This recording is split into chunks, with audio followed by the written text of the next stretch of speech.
માસૂમની જિંદગીની લડાઈ, ચારે બાજુ માત્ર ને માત્ર પાણી।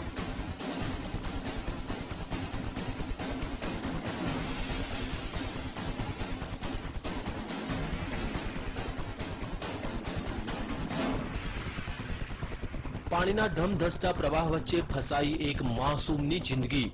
મોતની લહેરો વચ્ચે જીવન અને મરણ વચ્ચે ઝોલા ખાતી માસૂમની જિંદગી। શું આ માસૂમ પોતાનો જીવ બચાવી શકશે ખરો?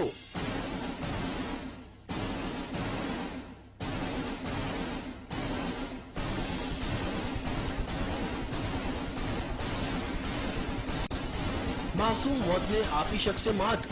શું બચી જશે માસૂમનો જીવ? આ દ્રશ્યો છે મધ્યપ્રદેશના ભોપાલના ડિડોરીના, જ્યાં 2 વર્ષનો એક માસૂમ બાળક ફસાયો છે ધમધસતા પાણી વચ્ચે।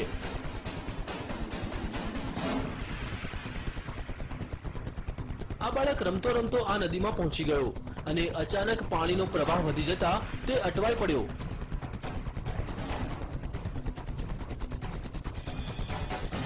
લહેરોના આ તાંડવને જોતા ભલભલાનો પસીનો છૂટી જાય, પણ આ માસૂમ લહેરો વચ્ચે લડી રહ્યો છે જંગ। જિંદગીનો જંગ। પણ હવે સવાલ એ થાય છે કે લહેરો સામે તે જિંદગીનો જંગ જીતી શકશે ખરો?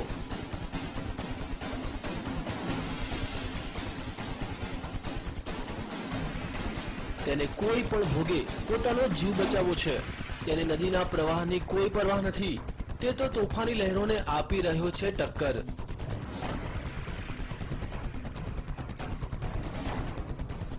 બાળકની આ જિંદગીના જંગને જોતા ગ્રામજનોએ તેને બચાવવાની જહેમત ઉઠાવી। માસૂમને બચાવવાનું રેસ્ક્યુ ઓપરેશન। માસૂમની જિંદગી બચાવવા ગ્રામજનોએ પહેલા રસ્સીનો સહારો લીધો। થોડા ઘણા અંશે તે સફળ પણ થયા, પણ અચાનક તે પાછો પાણીના પ્રવાહમાં તણાઈ ગયો।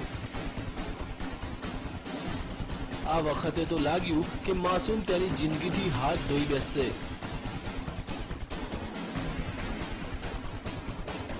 પણ ગ્રામજનોએ હિંમત ન હારી અને નદીમાં ઝંપલાવ્યું અને તરતા તરતા માસૂમ સુધી તે પહોંચવામાં સફળ થયા। અનેક પ્રયાસ બાદ તેઓ આ માસૂમની જિંદગી બચાવવામાં સફળ રહ્યા। Bureau report, TV9।